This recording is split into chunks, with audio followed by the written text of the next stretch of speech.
So we're doing an update or a catch up. It's been ages since we had a chat. It's been a long time, hasn't it? Yeah, and we've been missing each other. Yeah, and you've been to an exciting conference. Yeah, yeah. The male psychology section of the British Psychological Society. Yeah. Conference 2022. It's the first ever time it was an in-person conference, because it didn't happen the first year because of COVID. I thought I'd been to one. I think I went to the first one. No, you didn't. Oh, yes, I did.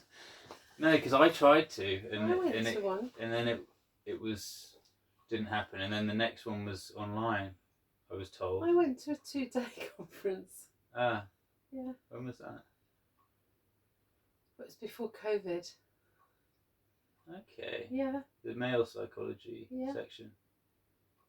Well, maybe it was just a male psychology conference, but it was Martin Seeger and John Barry. So it wasn't the BPS. And maybe it wasn't BPS. Anyway, I mean, they've been doing the same stuff for ages. Yeah. It's just under the BPS rubric. So highlights. What were the best bits? Well, like I was just telling you, I was really moved and emotional, and many other people were, by Ben Hine.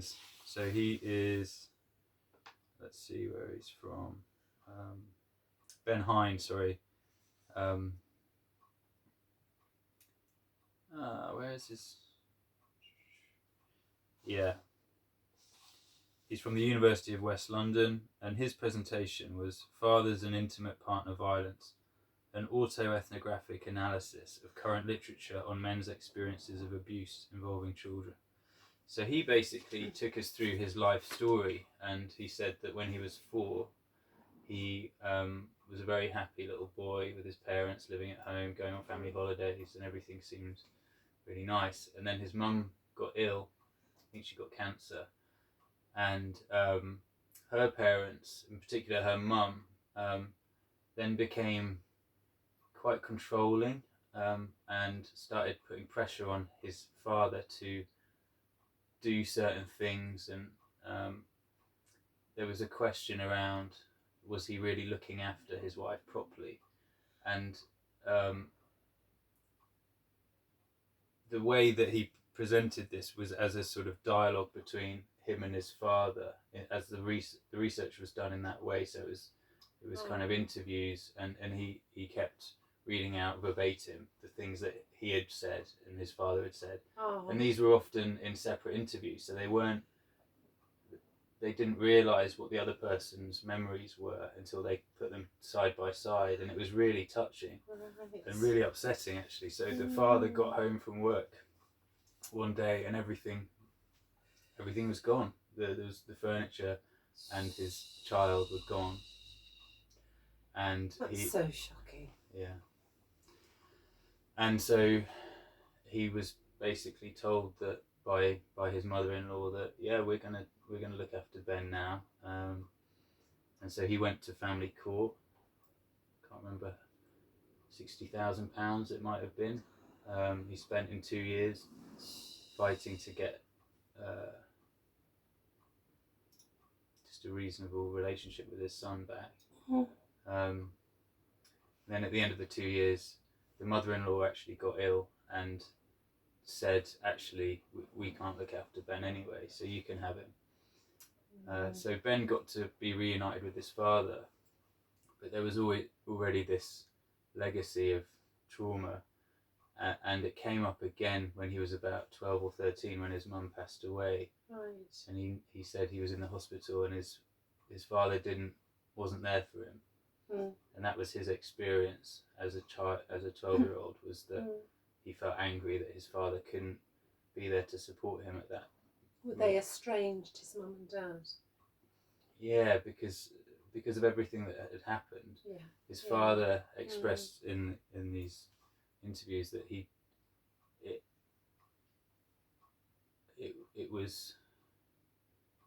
regrets it, and it's incredibly painful for him, but at the time he just didn't feel able to go into that context because of everything that had gone on. Yeah. You know, the war over. Too wounded, too battle worn. And so he stayed back, and Ben said that it's only been very recently that he's managed to have a reconciliation with his father over that, because he was carrying so much anger towards his father for letting him down.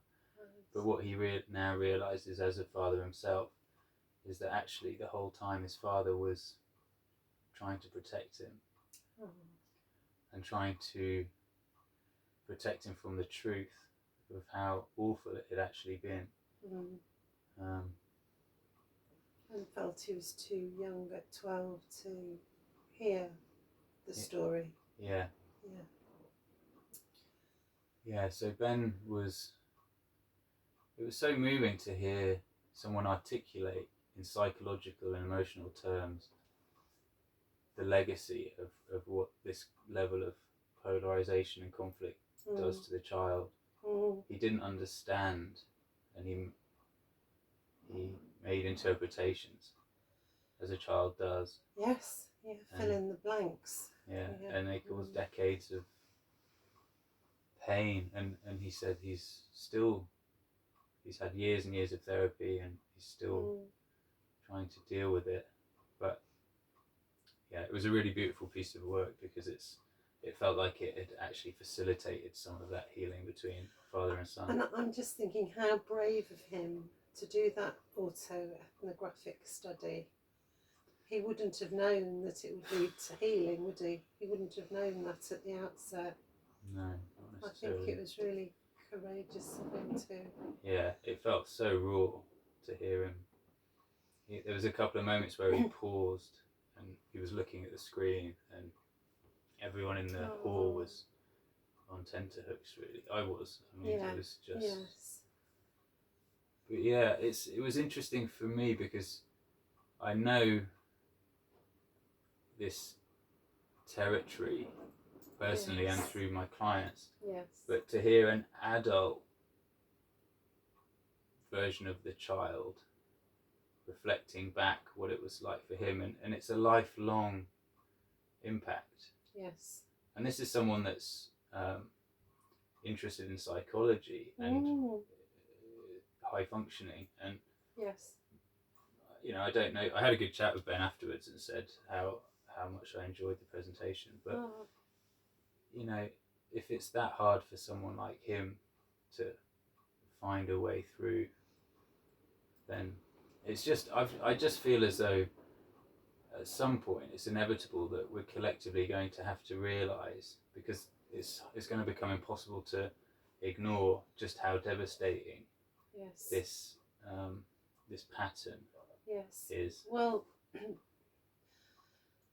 children are ignored in a way, aren't they? Or their need for a father is discounted or minimised. And to hear this man's story as an adult is going to, I hope, wake a few people up, really, about it's not just bad fathers, keep them away from children. We should be doing more to help fathers be with children, shouldn't we? A lot or help more. Children be with fathers. Yeah. I mean, that's how the law is presented. It's supposed to be child-centric. Yes. And it is. It's like a tokenistic thing. It's best interest of the child, and we know that children need both parents, but it's just not. There isn't a presumption of 50-50 care, and there isn't any willingness to put resources in, and it feels a very punishing dynamic whereby fathers and children are separated, and the court process takes a long time. Meanwhile, they're still separated, and I don't quite know where I'm going. Well, that's the press. What happens usually is questions will generally be raised about the father's fitness as a parent, or safeguarding issues, and there may be a findings of fact that's started, and that takes between the first and the final hearing, it's an average of 37 weeks, I think. Right. And some, some take much longer. I think mine took about 18 months. Yes. Yeah.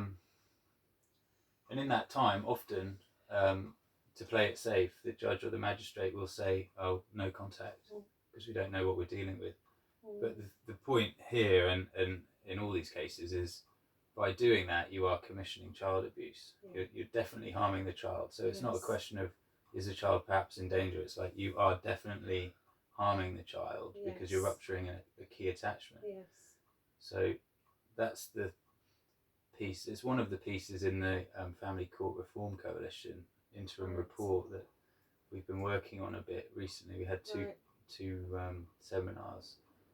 They had 2 seminars in June, which I went to one of them. Right. And the guy that's running that, he's brilliant. I forget his name now. He was at the conference though. So I hope this stuff is gonna finally start to trickle through. Yeah, I really hope so. It's about contacting MPs and legislatures and trying to get. They often don't really know that this is going on. The level of awareness is really low. So. Yeah, and the level of awareness about the impact on children. Yeah. Yeah. So that was a really good one. Martin Seeger's keynote presentation at the beginning was really good. He was talking about the threat, the meaning threat. Oh God, am I going to forget what it's called? You must have heard about this.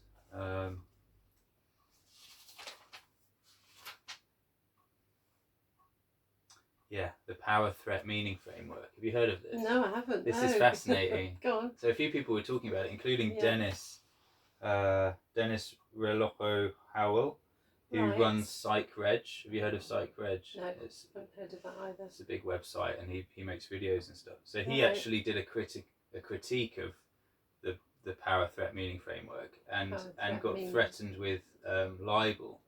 So he had to quietly take it down. Yeah, but this is how nuts it is. He was analysing something or somebody. Yeah. But Seeger went in pretty hard. So he was talking about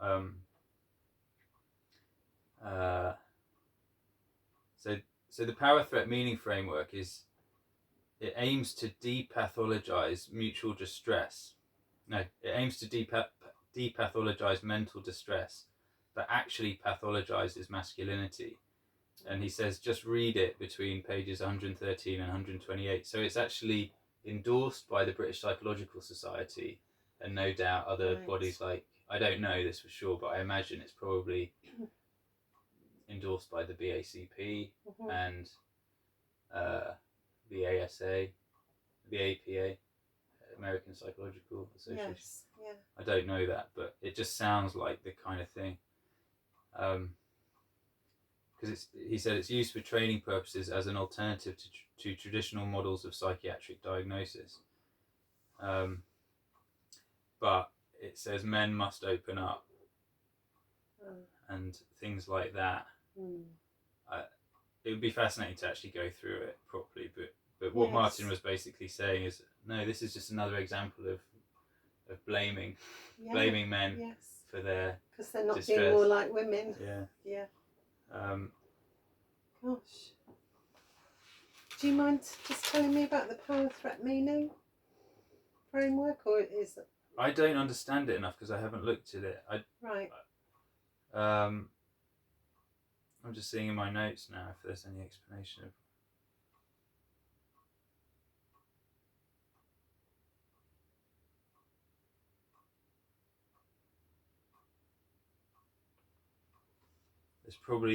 I probably took photos on my phone of the slides. Right. And pages, I think you said 113 to something 128. Else. Where is that? Which? Okay, so it's on the British Psychological Society homepage. I found it while the presentation was happening, and I started scrolling through it. It's on. It's by Johnstone et al. 2018. Yeah. and it says people claim mental health is biological but not experienced social for most. Yeah, I don't think it's worth me trying to figure it out through my notes right now. But the point of it is that it's really discriminatory. Yeah. And not helpful. Yes, to men. And what Martin was saying is there's this claim that mental health is biological, so it's about chemical imbalances in the brain, and it's nothing to do with a person's experience or social life for the most part. It's an adjunct to the medical model. Yeah, isn't but it? then when it comes to gender, when it comes to men being biologically masculine, they say, oh no, it's not biological. So he was just starting to unpick it, and he was more of an invitation. He was just saying, check this out. This is a really powerful new piece of sort of structured thought that's being used for training in this field, and it's just promulgating these myths that are really harmful potentially. So I thought that was quite not surprising, but I was just reading John Barry's paper that came in the Male Psychology Network newsletter. Which one? About how masculinity protects against depression. Yeah, that was a brilliant presentation. Well, the paper is brilliant, I bet. Yeah. And how the feminisation of men and the undermining of masculinity is linked to increasing depression. Yeah. It makes so much sense. Yeah. So in that he was saying if you view masculinity negatively, as a man, you're more likely to be mentally unwell. Yeah. And if you view it as a positive thing, it's a protective factor. I'm providing, I'm strong, I'm stoical. I protect. Yeah, that was a great one. How are we doing for time?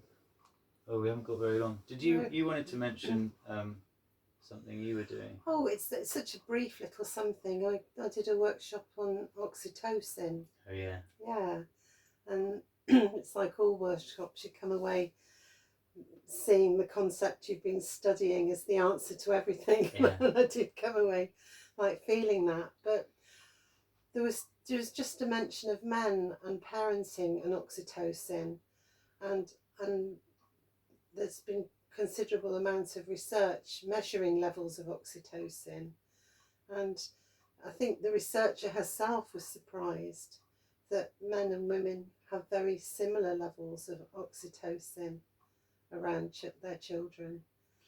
It was really lovely and affirming. Yeah. Because in my heart I kind of know that I've witnessed men with their children, over a long time, but I thought that was really lovely that scientifically they have similar levels of testosterone. Oxytocin. Well, testosterone goes down as a result. Yes, it does. It does. That was the link. That was the link. Yeah, I used to help this guy with it's called the Dad Pad. He was always looking for funding from the NHS to develop this. It was a little booklet kind of thing that you could give to dads when they were going off to the hospital, when their children were being born, and it was just a kind of infographics and stuff about how and why it's worth trying to bond with your child early on. There's this big piece of research called the First 1,000 Days, and I think it was commissioned by the NHS, and it's all there. We've known it for ages that if the baby manages to bond with both parents, its life chances are much higher. Yes. And this came up with a few of the different presentations, including Ben's. He was saying how he's told, it was that way with the midwives. When they come and do the checks, they always ask the mother. They ask the dad to go out of the room, and they always ask the mother, "Is there any abuse or violence?" But they don't ask it the other way around. No. And often, as what is it? At least 40% of domestic violence is female or male, and up to 70% is bi-directional. That's it. But they're not interested in that. And then Ben was also saying how he's told his child's school, like he doesn't know how many times, if you need to contact us, call me because I'm closer. Yes. And my wife's like, she's working in the office and she can't come anyway. Yes. And they never do. They always call the wife. So there's this kind of very deeply ingrained invisibility of the father role. Yeah. Goodness. Yeah. Hmm. So, is there anything else I wanted to? There was some really interesting. There was a paper on the Johnny Depp and Amber Heard case. Oh, A critical discourse analysis. Mm. Yeah, it was interesting because they were using examples. They decided to follow the Guardian, the BBC, and the Sun. Oh, yeah. To try and have a bit of a spread of political slant. Yeah. And they were using quotes from the Sun, and I used to be a sub-editor at the Sun, Yeah, so yeah. I was talking to the author about how interesting it was having.